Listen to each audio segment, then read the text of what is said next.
mitandrema fandrao manao tsinotsinona na dia ny iray amin'ireny madinika ireny ianareo fa lazaiko aminareo ny anjely ny any an-danitra mahita mandrakariva ny tavan'ndraiko izay any an-danitra Matthieu 7:20.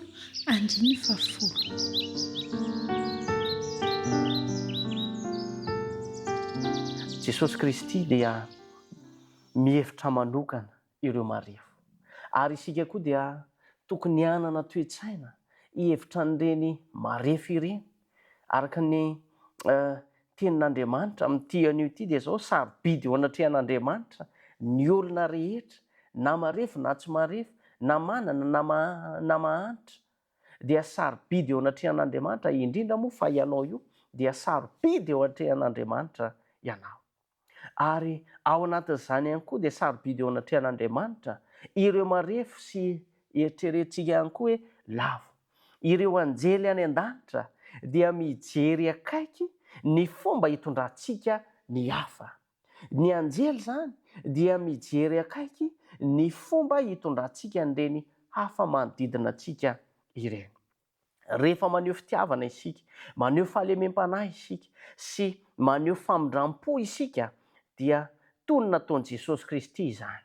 Dia manakaiky antsika ny lanitra ary manohana antsika amin'izany asa famonjena izany. Ny lanitra manontolo dia tadio tsara fa liana ny amin'ny famonjena izay very. Jesosy Kristy mihitsy moa dia tonga any amin'ny Luka 7:20 zanak'olona tonga hitady sy hamonjy ny very. Jesosy Kristy dia tonga hitady sy hamonjy ny very ary efa fomba fiainan'ny lanitra manontolo mihitsy izany hoe hamonjy ny very izany ary isika ihany koa dia tokony ho fitaovana mahomby eo ampelantanan'Andriamanitra hamonjy ny very. Ireo izay nahazo fitahiana sy fahasoavana bebe kokoa dia manana andraikitra nampiny hafa.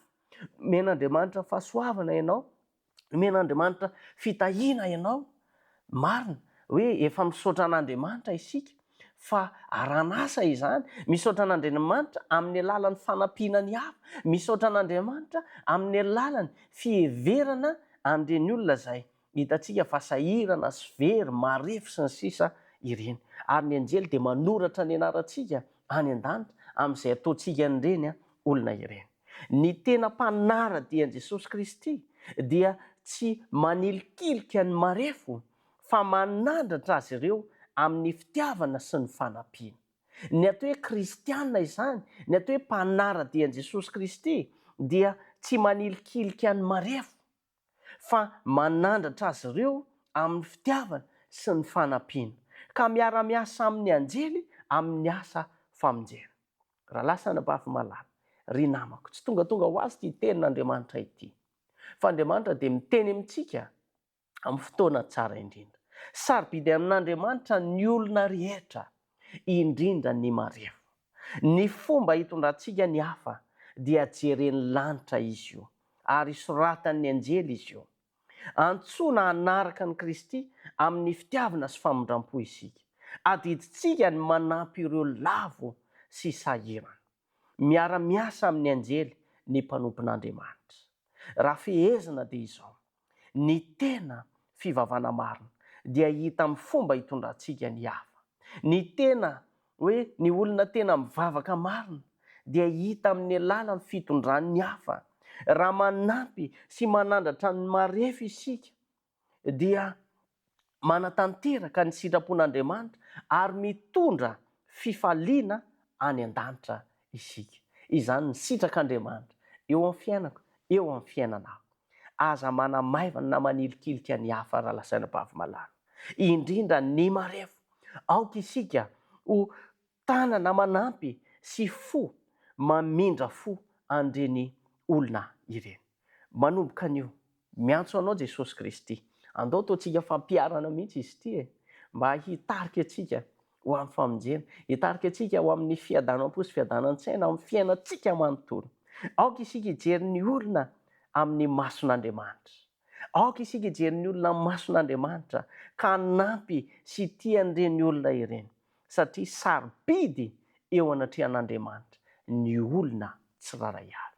Ombanao ny Tompo ary ny vavako anao dia hita fity amin'Andriamanitra ianao ary tsy hiverina any amin'Andriamanitra izany teniny izany raha tsy mahavita ny asany amiko sy aminao sy ny ankonanao. Hivavaka isika rainay izay any an-danitra ho amasinina ny anaranao ho tonga ny fanjakanao. Misaotra anao izahay noho ny teninao tamin'ity anio ity izay mampianatra anay, mananatra anay, manampy anay mba handeha amin'ny maha kristianina anay.